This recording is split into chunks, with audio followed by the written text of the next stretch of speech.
क्योंकि कहीं भी जाते अगर मंदिर में जाते हैं तो मंदिर में जाएंगे तो क्या लेके जाएंगे? अगर घर से निकले हो तो मंदिर में जाएंगे तो घर वाले तो पूछेंगे ना वापिस आए तो क्या लेके आए हैं? तो क्या लेके जाते हो? खाली हाथ ही जाते हैं। हाँ? तो लेके क्या जाते हैं मंदिर में? ज्ञान लेके जाते हैं। जैसे दुनिया में मंदिर में जाते हैं ना, कुछ भी देर को अब जल चढ़ाने जाते हो या पूजा पाठ करने के लिए जाते हो तो क्या लेके जाते हो? तो वहाँ का थोड़ा सा भी प्रसाद मिल जाता है ना तो घर में जाकर क्या करते हैं? सबको बांटते हैं। ऐसे ही हम कहाँ आए हैं? बाबा के घर में आए हैं। तो यहाँ से क्या लेके जाए?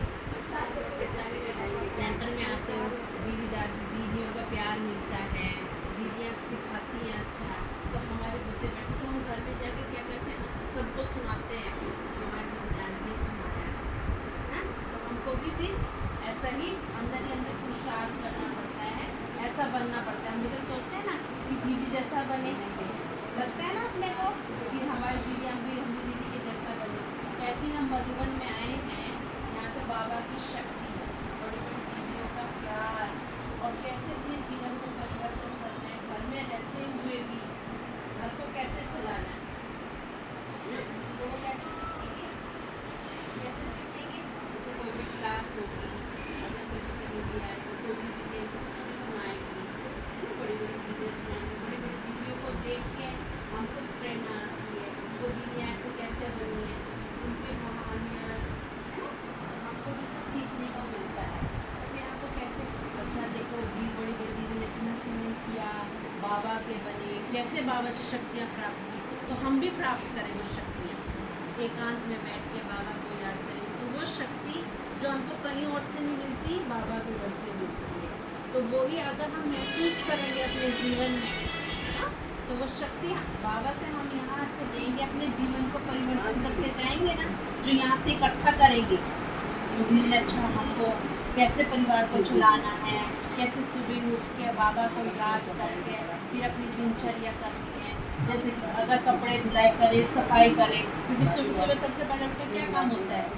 यही रहता है ना, स्नान करना, सफाई करना, फिर पूजा करना, फिर नाश्ता बनाना, है ना? तो यहाँ से हम क्या सीखेंगे? बाबा से जो शक्ति भरेंगे, जो यहाँ सीखेंगे तो सबसे पहले उठते ही बाबा को याद करना, फिर सफाई करें कि मैं बाबा के घर की, मंदिर की सफाई कर रही हूँ, उससे हमारे जीवन में परिवर्तन आता है। ये मेरा घर नहीं, बाबा का घर, बाबा का मंदिर, ठीक है? हम सफाई कर, कपड़े धुलाई कर रहे हैं, जैसे कि हम कपड़े धुलाई कर रहे हैं, मैल किसका निकाल रहे हैं?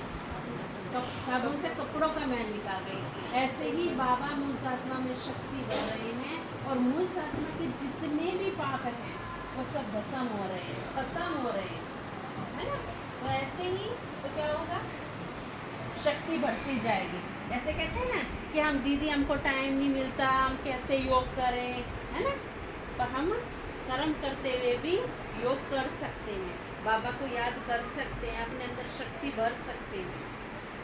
सफाई कर रहे हैं, कपड़ा धुलाई, खाना बना रहे हैं, भले बच्चों के पति के लिए खाना बना रहे हैं, पर बाबा इस खाने में शक्ति भर रहे हैं। ये खाना बिल्कुल पवित्र होता जा रहा है, बिल्कुल शक्ति, इसमें पावरफुल भोजन होता जा रहा है। जो भी इस खाने को खाएगा वो भी पावरफुल बन जाएगा, है ना? तो ऐसे ऐसे हम बाबा की याद में कर्म करते रहेंगे तो क्या है?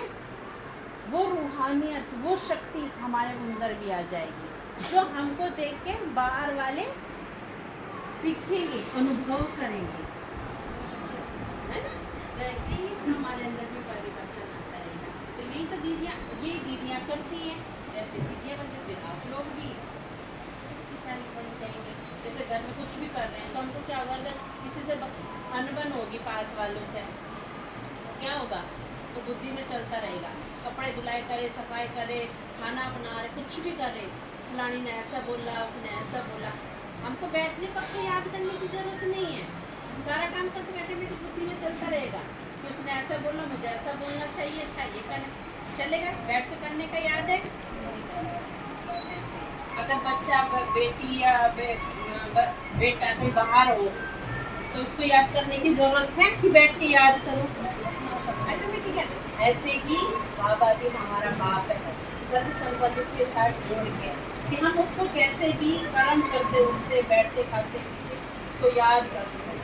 तो इसलिए हमारे अंदर शक्ति बढ़ता रहेगा। बाबा लोगों को याद करेंगे शक्ति नहीं बढ़ेगी, पर बाबा को याद करके हमारे अंदर शक्ति बढ़ती आएगी। जैसी बड़ी दीदियाँ थी हमारी दीदी दादी के साथ है 72 से दादी जी को संभाला, दादी जी की मदर की भी सेवा किया है दीदी ने। और दीदी दादी के पास रहती तब तो जगह में कोई था ही नहीं, बहनी थी ही नहीं, तब दीदी तब से दादी के पास है और अंत तक की दादी की सेवा की है ना। और आजकल की तो दुनिया में क्या होता है कि भाई आए शादी किया सास ससुर की ज़्यादा टाइम कौन सेवा करता है आज के टाइम में। कोई भी अणबन होती है, कुछ भी बातें आती तो भाग जाते हैं, चले जाते हैं, कोर्ट कचहरियाँ होती हैं, कितना कुछ नहीं कर सकते। पर यहाँ बाबा की वो शक्ति है अंत से लेकर लास्ट तक सेवा करना, किसी बाबा की शक्ति